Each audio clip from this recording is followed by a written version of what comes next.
Est-ce que toi aussi t'en as marre d'en avoir marre d'en avoir marre? Si c'est le cas, ça a été mon cas il y a 18 mois. Et du coup, ça m'a pris 1 an et demi pour atteindre ces 400 000 euros. Et ces 400 000 euros en travaillant à temps partiel.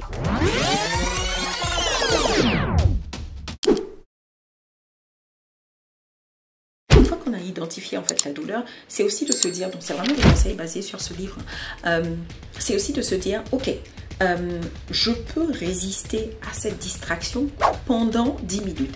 C'est-à-dire que je suis quand même fort et que je peux attendre 10 minutes avant de succomber à cette distraction.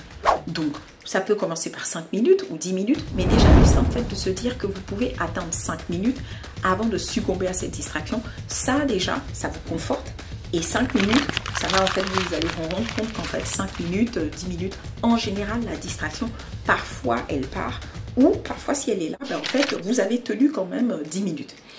Et ça, donc ça c'est vraiment une astuce vraiment pour résister à la distraction. Et une autre chose à faire, c'est vraiment d'éliminer tous les déclencheurs de distraction. Donc par exemple, si ce sont des applications qui vont vous envoyer des notifications, vous pouvez les désinstaller, enlever les notifications, vous pouvez éloigner votre téléphone quand vous travaillez. Donc vraiment, ça, tout ensemble, des stratégies pour éliminer les triggers et éliminer les distractions.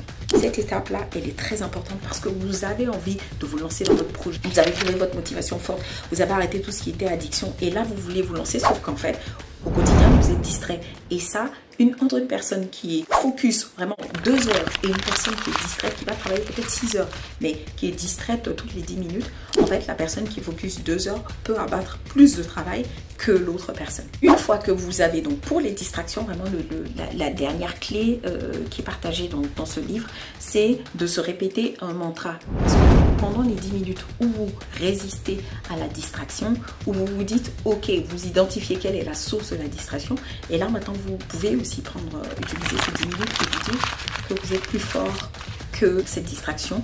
Voici ce qu'on ressent quand on devient plus fort. Voici ce qu'on ressent quand on devient plus concentré, quand on fait du sport, quand on devient plus fort mentalement, quand on résiste à des distractions, quand on veut appartenir au top 1%. Vraiment, c'est à vous de trouver le mantra. Mais voilà, vous avez une phrase que vous pouvez vous répéter pendant ces 10 minutes où vous ne succombez pas à la distraction. Voilà, donc ça c'était vraiment l'étape sur la distraction parce que là vous êtes focus et concrètement vous voulez atteindre votre résultat, vous voulez atteindre votre envie, complètement changer votre vie et là vous rendez compte qu'il y a la distraction, vous mettez en place ces étapes.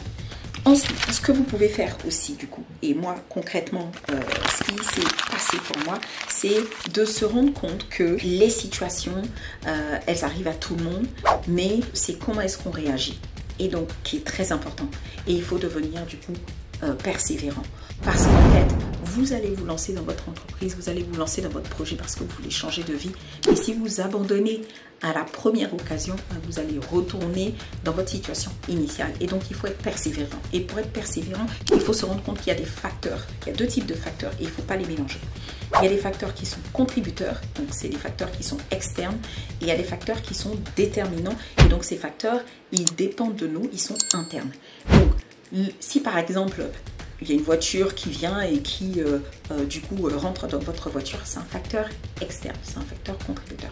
Par contre, comment vous réagissez si vous vous dites, ça y est, ma journée est gâchée, quelqu'un m'a cassé ma voiture, si vous réagissez comme ça, cet événement vous a pourri la vie et c'est comme ça. Non, vous pouvez aussi décider de réagir autrement, de vous dire, ok, il y a cet événement-là, mais voilà comment est-ce que je vais réagir et ensuite j'avance. Je continue. Et donc ça, ce mental-là, il est très important parce que si vous voulez vraiment changer votre vie et vous voulez totalement changer votre vie, il faudra que vous appreniez à accepter les circonstances. Il y a un client qui annule son contrat, il y a un événement avec un partenaire.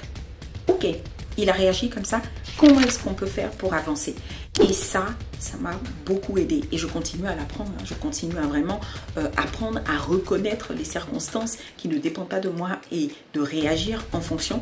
C'est pas toujours facile, mais c'est vraiment important et c'est ce qui va faire la différence. Vraiment, c'est ce qui va vraiment aider de pouvoir passer les leviers dans son entreprise. Parce qu'en fait, imaginez, il y a un contrat qui s'arrête, automatiquement, en fonction de l'attitude du client. Si vous vous énervez, si vous allez affronter le client en fonction de votre attitude, ça peut être pire et ça peut être provoquer des dommages pour votre entreprise. Alors que si vous décidez de réagir différemment, ok, j'ai eu un commentaire négatif sur Internet, ok, quand j'ai fait mon post LinkedIn, j'ai eu un commentaire négatif. Ce n'est pas grave, d'accord? Un, ça va me pousser à m'améliorer, et puis de deux, essayons de comprendre derrière qu'est-ce qui se passe, pourquoi est-ce que la personne a laissé ce commentaire.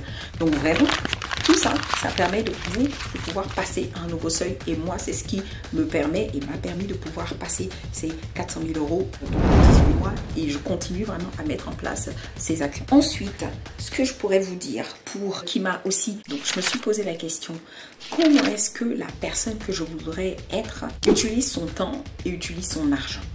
Parce qu'au départ, j'avais pas forcément toutes les connaissances, j'avais pas vraiment planning, je n'avais pas l'organisation, donc vraiment je savais pas comment je prenais les actions en fonction des urgences, et puis aussi je répondais aux clients, voilà. Mais progressivement, je me suis posé la question, une personne qui doit gérer une entreprise de cette taille, qui doit avoir ce type d'activité, comment est-ce qu'elle gère son temps et comment est-ce qu'elle gère son argent? Et progressivement, j'ai mis en place et je continue de mettre en place les éléments, les processus au sein de mon entreprise et même dans mon attitude, dans mon caractère, dans ma vie au quotidien, dans mon organisation. Et ça, vous, si vous voulez passer à un seuil supérieur, vous voulez changer de vie, ben vous devez vous poser la question. Comment est-ce que vous utilisez votre temps? Donc, par exemple, je dirais les riches, mais les top 1%, ils passent moins de 30 minutes sur la télé. Donc, il faut identifier, est-ce que vous passez plus de 30 minutes? Dans ce cas-là, ça justifie en fait le niveau de revenu que vous avez. Il faut automatiquement réaliser ces différences et vous dire, ok, concrètement, comment est-ce que la personne que je voudrais devenir